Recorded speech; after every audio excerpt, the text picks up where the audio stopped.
Good evening, all students. This is again one more demo session on a particular topic which I am very much interested. The topic is rolling motion in rigid body dynamics. In my previous one short demo, I have already given condition for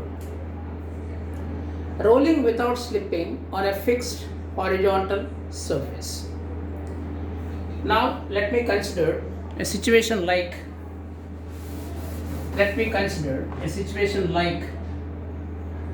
this is a horizontal surface, and let me consider this is a body like a sphere or a disc or a cylinder. Now let me consider here the surface in contact with the sphere is moving with a velocity, let me take v0. For the sake of convenience, let me assume that the plane of the board as xy plane, and let me assume that the center of mass of this sphere is having a velocity v, and at the same time it is rolling with an angular velocity omega. So we have all the data now. Now we are supposed to definitely derive a condition for rolling without slipping. For deriving a condition for rolling without slipping, what I consider here a point of contact. Let P be the point of contact. Now in general, if P is a point, then velocity of P relative to center of mass is equal to velocity of P minus velocity of center of mass. It's a general condition what I have written here. Now let me consider here, in this particular context, the point P will be definitely having velocity of center of mass v, and at the same time r omega exactly in the reverse direction, where r is the radius of this. Now definitely the angle between them is pi radians. I can write this is supposed to be, r omega is supposed to be representing velocity of the point of contact relative to center of mass. Because it is clear from the diagram, the point of contact must be definitely, because using rigid body dynamics, it is supposed to have definitely a velocity v, which is nothing but the velocity of center of mass, and at the same time it must be rotating about the center of mass. Therefore, this is the velocity of the point of contact relative to center of mass. And if I now take here, Vc is nothing but v only. Therefore, velocity of point of contact using this equation is supposed to be equal to Vc bar plus v of p relative to c bar, or this is supposed to be equal to, if I use the I cap j cap, Vc bar can be written as v I cap, and v bar of pc can be written as r omega I cap with a negative sign. Therefore, velocity of point of contact is supposed to be equal to v minus r omega I cap I cap. This is the velocity of the point of contact. Now if you consider the condition for rolling,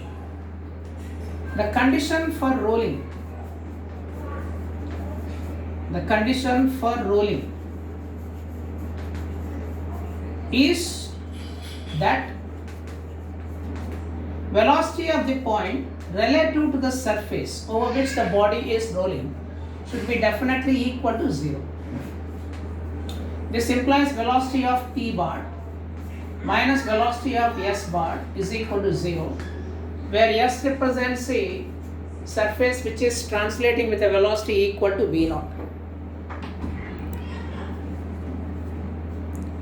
Now if I use this condition, velocity of P is minus ds is equal to 0, then what I can write here, this particular condition, what I can write here,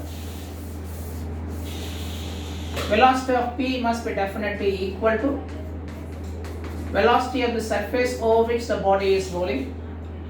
Since velocity of the point of contact relative to the surface is equal to 0, this clearly implies V minus R omega should be equal to V naught. So a body can definitely roll without slipping on a horizontal surface which may be fixed or which may be translating.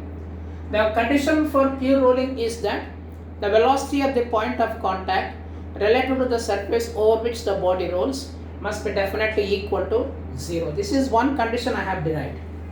Now let me consider a diagram like.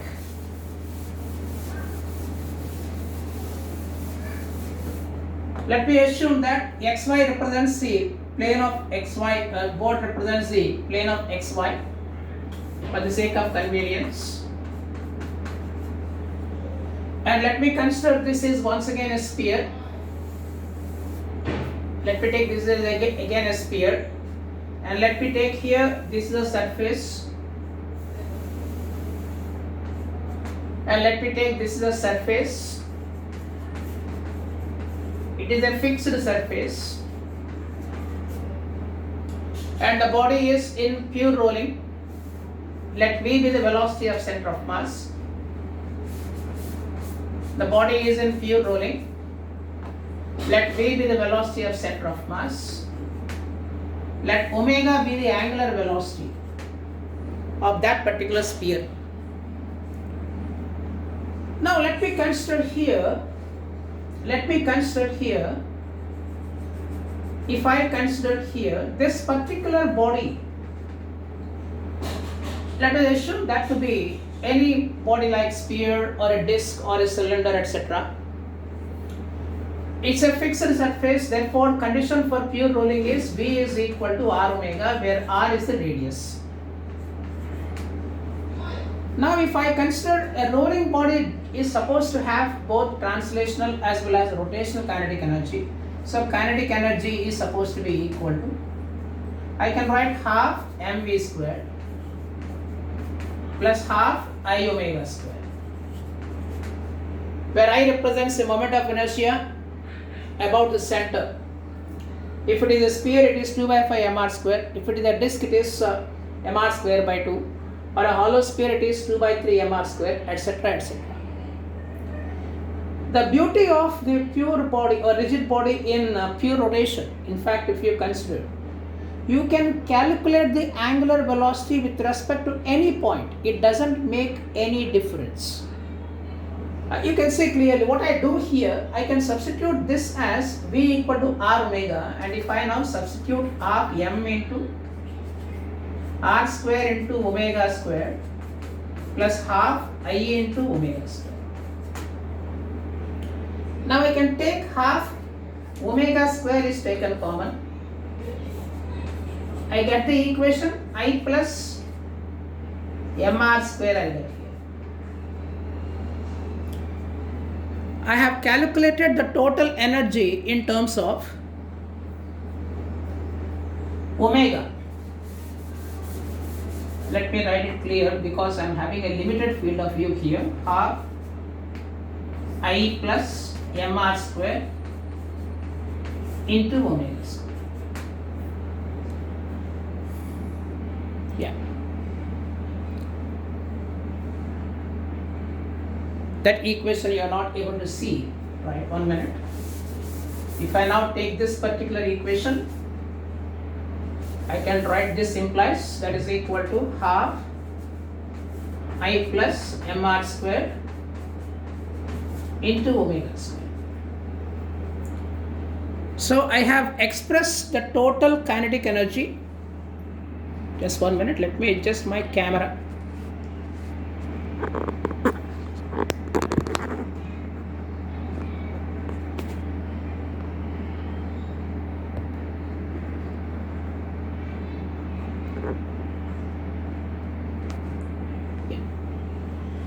I have expressed the total kinetic energy possessed by this rolling body, which is rolling on a fixed horizontal surface, is given by half I plus mr square into omega square. Now, if I take this point is P,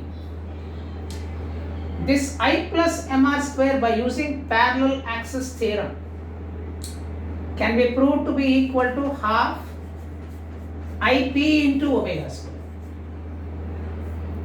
Can be proved to be equal to half Ip into omega square. That means this particular term can be written as half Ip into omega square. Ip is equal to I plus mr square by using parallel axis theorem. Therefore, the rolling motion possessed by this particular sphere or a disc or a cylinder can be regarded as a pure rotation about this particular point. As I told you earlier, I can calculate omega with respect to any point. It will not be making any difference here. Then the omega is supposed to be same. I can definitely consider that at that instant of time, this rolling motion possessed by the body can be regarded as a pure rotation about the point of contact. Therefore, I can imagine what you call here an axis. I can imagine an axis. I can think that this axis is perpendicular to the plane of the board. So, at that instant of time, the pure rolling is regarded as a pure rotation about this axis. But remember, this axis is not a fixed axis, because definitely this axis will be translating like this.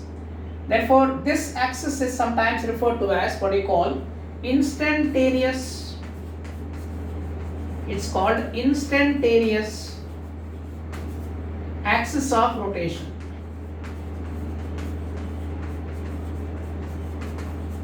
And why this is called instantaneous axis of rotation? Because that axis is not a permanently fixed axis. It is supposed to be definitely a translating axis.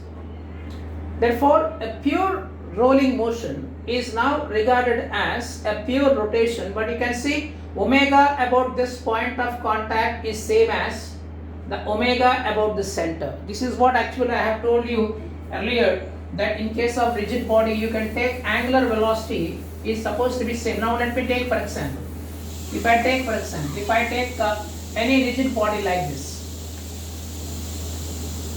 or let me take for the sake of convenience, a rod is taken.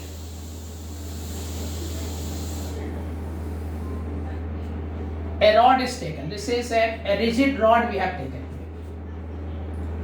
Now let me assume that this particular A, the end A is given a velocity VA, which is at an angle alpha with respect to, or theta 1 otherwise. I can otherwise write theta 1 with respect to the point A. And at the same time, let me now take for example, this end B is given a velocity VB, which is at an angle theta 2 with respect to the rod AB. You may be thinking, how can we give the two ends different velocities? I can just give you one small example, like a very simple way to write. In fact, we can think or visualize this. You can take a rod here. Imagine I have kept one person at A, I have kept another person at B, and I ask them simultaneously to kick that particular rod with velocities VA and VB at angles theta 1 and theta 2 as shown in the figure. Now, I can go for the resolution of this velocity. I can take this is the velocity component VA cos theta 1. I can take this is VB cos theta 2. I can take this is VA sin theta 1. I don't know you are able to see this or not. And this is PB sin theta.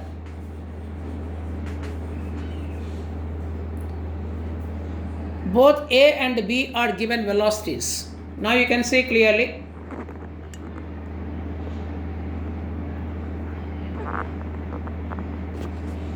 Yeah.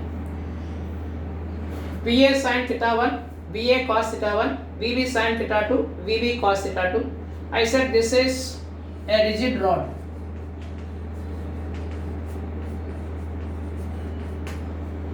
You can see clearly this rigid rod is placed on a horizontal surface which is taken to be xy plane, and the two ends A and B are simultaneously given velocities VA and VB, making angles theta 1 and theta 2 respectively with the length of the rod. I can definitely write that VA cos theta 1 minus VA or VB cos theta 2 is equal to 0. This comes from the definition of the rigid body. The velocity of any point relative to any other point is always fixed. I am talking about velocity. That means the relative separation between any two points never changes with time if the body were to be a rigid body. What do you mean by that here? The length AB is always fixed. Therefore, velocity of B relative to A parallel to AB. I am talking about parallel to AB. So, velocity of B relative to A parallel to AB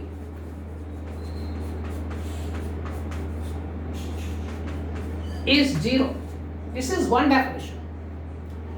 Now, we can think here, if it is unhinged rod, it is not hinged anywhere.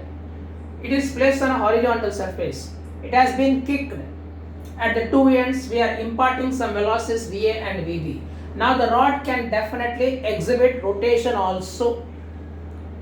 It will have definitely translation as well as rotation also.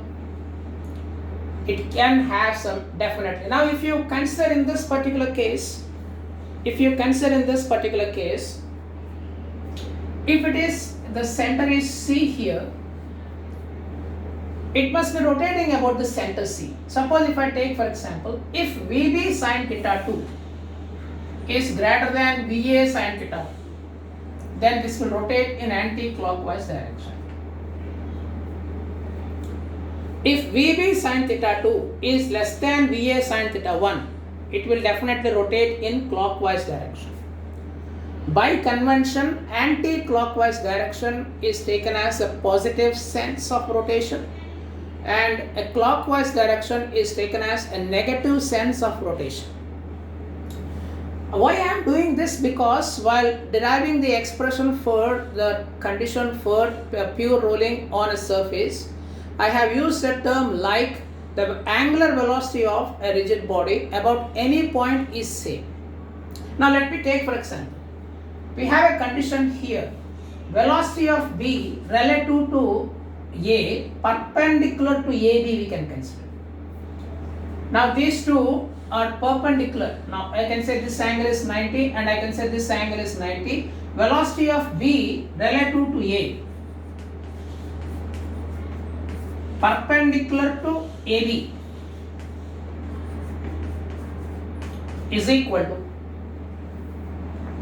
I can write is equal to, and this value I can write here, and this value would be equal to what I can write here, VB sin theta 2 minus VA sin theta 1. VB sin theta 2 minus VA sin theta 1. You are not able to see because I am seeing my camera also here, and this value, let me write it separately.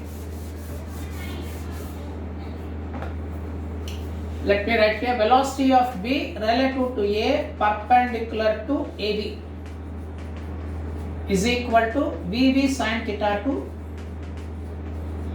minus VA sin theta 1. I have assumed that VB sin theta 2 is greater than VA sin theta 1. If VA sin theta 1 is greater than VB sin theta 2, then I would have written velocity of A relative to B. No problem, that's okay. Now you can see clearly the angular velocity of the rod, I am taking here velocity of B relative to A we have taken here. Angular velocity of B relative to A is therefore equal to, what I can write here, this component, perpendicular component, VB sin theta 2 minus VA sin theta 1 divided by length of the rod is taken to be L. Because I said clearly VB sin theta 2 is greater than VA sin theta 1, definitely the rod must be in clockwise, anti-clockwise sense of rotation. Therefore, this is an anti-clockwise sense. Suppose if I consider velocity of A relative to B, velocity of A relative to B perpendicular to AB, if I write here. Perpendicular to AB we can write here. Now what I can write here, this is supposed to be equal to, what I can write here, VA sin theta 1, VA sin theta 1 minus VB sin theta 2. So if I write angular velocity of A relative to B, angular velocity of A relative to B, A relative to B, if I take now here, what actually happens here, I can write here VA sin theta 1 minus VB sin theta 2 divided by L.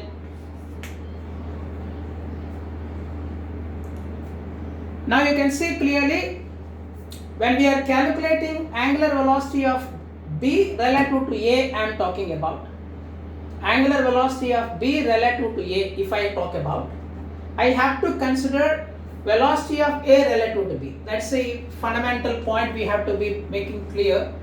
If I take velocity of A relative to B, then I calculate the angular velocity of A relative to B. That means I have to use this term here.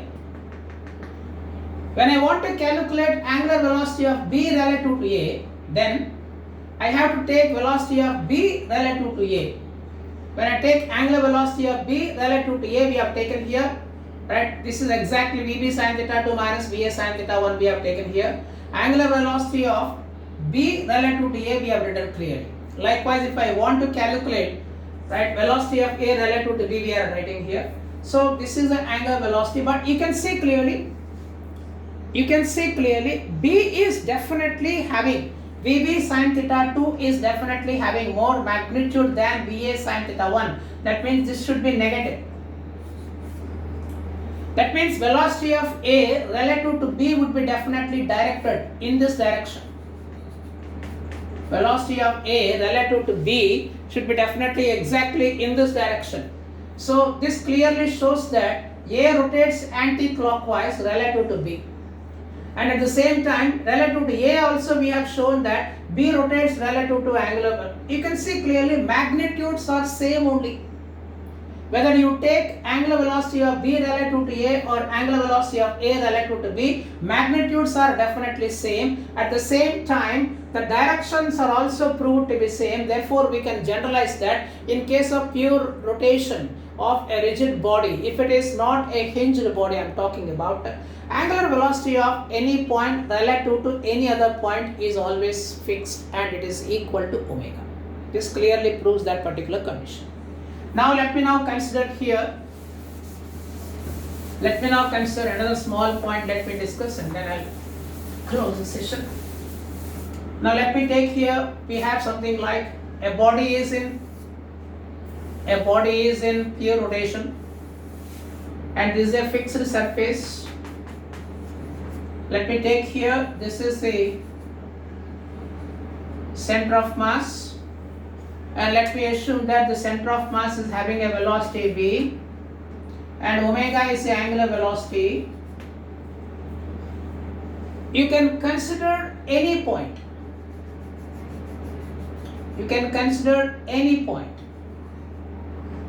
Let me take P is a point of contact. Let me take this point is A. And let me take this distance is equal to small r. I can also consider, for the sake of convenience, this angle is taken to be equal to theta. So I have given you sufficient information. A body is rolling on a fixed horizontal surface and v is the velocity of center of mass and omega is the angular velocity. A is a point at a distance small r at an angle theta with respect to horizontal, I have clearly mentioned. And by the discussion what we have done so far, A will be definitely having two velocities. One is v in this direction, other is r omega in this direction. One v in this direction, other is r omega. I can definitely write that this angle is 90 degrees because r omega is supposed to be normal to r. That is the basics of circular motion what we have learnt earlier. So A will be simultaneously have two velocities. I can say definitely the angle between these two also we can write now. Suppose if I now take a horizontal and a vertical here, if this angle is theta, this would be 90 minus theta. Or I can definitely consider this angle would be theta. If this angle is theta, this would be definitely 90 minus theta we can write. So this angle would be definitely equal to 90 minus theta we can write. It's only a geometry, we can definitely learn it, no problem at all. But my point here is that the resultant of these two velocities must be definitely showing a direction. This is the resultant velocity of A. I can say resultant velocity of A bar is supposed to be equal to, I can write here V bar plus, I can write R omega completely put inside the brackets bar. R omega bar I have taken here. It is not R bar into omega bar actually.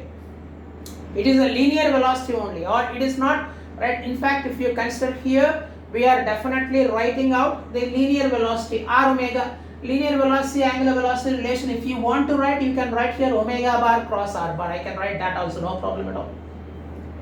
I can write this as v bar plus, I can write here omega bar cross r bar. There is nothing wrong in it. Now this resultant must be definitely, ultimately, right, because it's a pure rotation about this point. That means if this is a pure rotation about this point, the line joining the P and A, line joining P and A must be perpendicular to what I can write here, velocity of A we can write. This is a very important condition what we generally get. Based on this, if you remember well, the velocity of the topmost point is supposed to be 2r omega, and if you take the velocity at any point horizontal to the center of mass is root 2v, and if you take any point here horizontal it is root 2v. You can take any point, we can definitely calculate the resultant velocity. Okay, right, with this I am closing my session. Thank you very much.